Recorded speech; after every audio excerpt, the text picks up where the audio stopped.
नमस्कार दोस्तों, स्वागत है आपका BMJ एकेडमी में। दोस्तों, इंडियन पॉलिटी के पिछले वीडियो में हमने संघ की विधायिका के अंतर्गत राज्यसभा और लोकसभा के बारे में पढ़ा था। आज के इस वीडियो में संघ की न्यायपालिका अर्थात सर्वोच्च न्यायालय के बारे में महत्वपूर्ण बिंदुओं को देखेंगे, जो कि विभिन्न परीक्षाओं के लिए उपयोगी हैं। तो आइए दोस्तों, बिना देर के शुरू करते हैं। न्यायपालिका।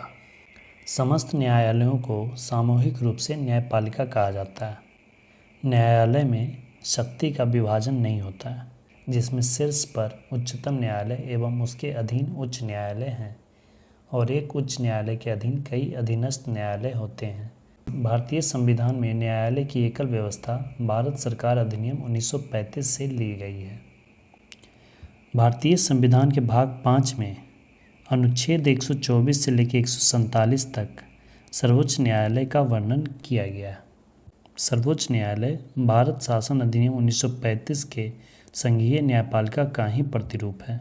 सबसे पहले अनुच्छेद 124 में सर्वोच्च न्यायालय की स्थापना और गठन के बारे में दिया गया है, जिसमें अनुच्छेद 124(1) के अनुसार मूल संविधान के समय सर्वोच्च न्यायालय में न्यायाधीशों की संख्या कुल न्यायाधीशों की संख्या 8 थी, जिसमें कि एक चीफ जस्टिस और 7 अन्य न्यायाधीश थे। परंतु जैसे जैसे आवश्यकता बढ़ती गई, संसद ने सर्वोच्च न्यायालय में न्यायाधीशों की संख्या में वृद्धि की, जो कि वर्तमान में सुप्रीम कोर्ट संशोधन विधेयक 2019 के द्वारा अभी सर्वोच्च न्यायालय में कुल 34 न्यायाधीश हैं, जिसमें कि एक चीफ जस्टिस और 33 अन्य न्यायाधीश हैं।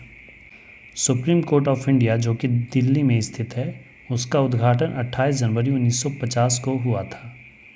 सुप्रीम कोर्ट के न्यायाधीशों की नियुक्ति, इसका वर्णन अनुच्छेद 124(2) में किया गया है।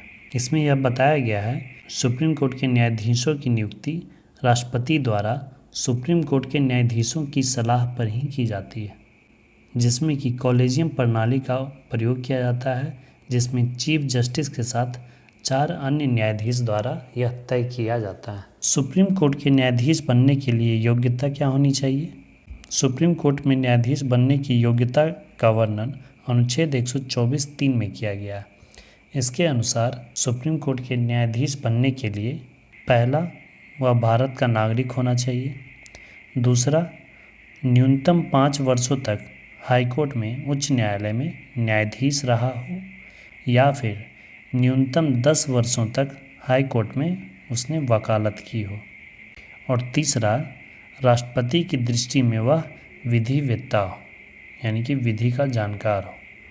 सुप्रीम कोर्ट के न्यायाधीशों को राष्ट्रपति शपथ दिलाते हैं, या फिर राष्ट्रपति द्वारा नियुक्त किसी व्यक्ति द्वारा भी शपथ ग्रहण करवाया जा सकता है। और इसके साथ ही सुप्रीम कोर्ट के न्यायाधीश अपना त्यागपत्र राष्ट्रपति को ही देते हैं। सुप्रीम कोर्ट के न्यायाधीशों का कार्यकाल, इनका कार्यकाल 65 वर्ष की आयु तक होता है और न्यूनतम आयु की कोई चर्चा नहीं की गई है। सुप्रीम कोर्ट के न्यायाधीशों को पद से हटाने की प्रक्रिया, इसके लिए संसद में लोकसभा या राज्यसभा में प्रस्ताव लाया जाता है, जिस प्रस्ताव को प्रार्थना कहा जाता है। लोकसभा में 100 सदस्य या राज्यसभा में 50 सदस्यों के प्रस्ताव पर सहमति होना अनिवार्य होता है। उसके बाद ही प्रस्ताव को पेश किया जा सकता है। प्रस्ताव के पारित होने पर कमेटी गठित होती है और अपराध कदाचार साबित होने पर राष्ट्रपति द्वारा हस्ताक्षरित होने के बाद उन्हें पद से हटा दिया जाता है। सुप्रीम कोर्ट के न्यायाधीश के वेतन एवं भत्ते, सर्वोच्च न्यायालय के मुख्य न्यायाधीश को, चीफ जस्टिस को 2,80,000 रुपये प्रति माह तथा अन्य न्यायाधीशों को 2,50,000 रुपये प्रति माह वेतन दिया जाता है। इसके अलावे उन्हें निःशुल्क आवास और अन्य सुविधाएं भी दी जाती हैं।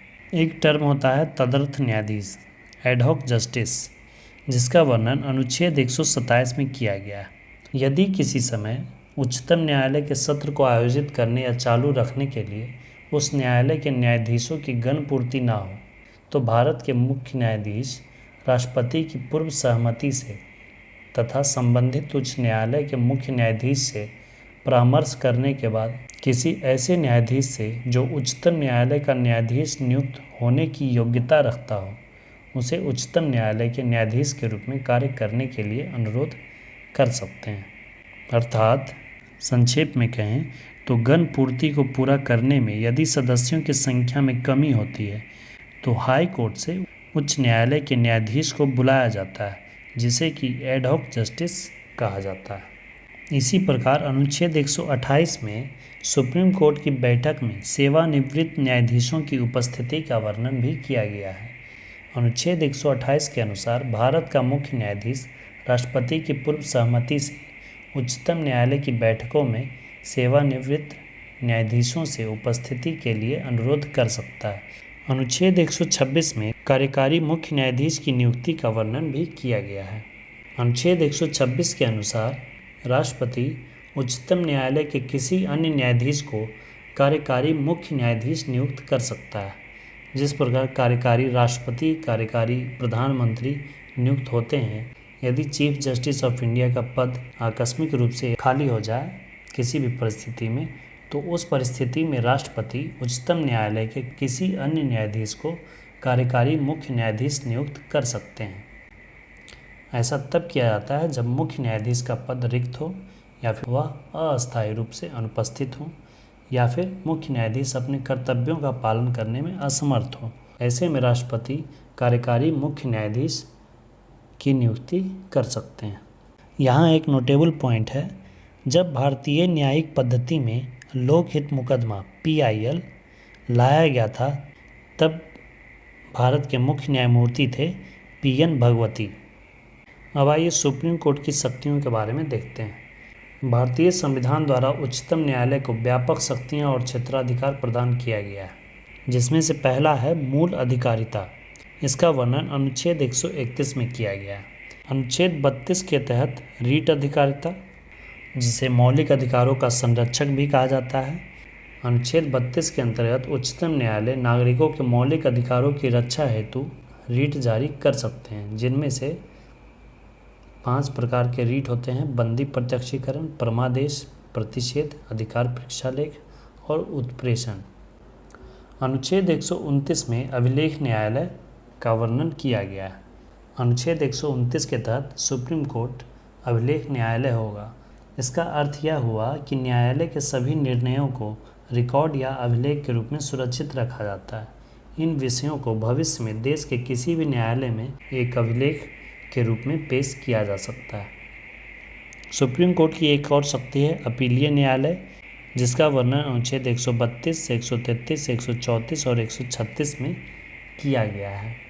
सुप्रीम कोर्ट के पास न्यायिक पुनर्विलोकन की शक्ति है, जो कि अनुच्छेद 137 में वर्णन किया गया है। भारतीय संविधान के अनुच्छेद 137 के अनुसार सर्वोच्च न्यायालय को यह अधिकार है कि वह स्वयं द्वारा दिए गए आदेश या निर्णय पर पुनर्विचार कर सके और यदि उचित समझे तो उसमें आवश्यक परिवर्तन भी कर सकता है।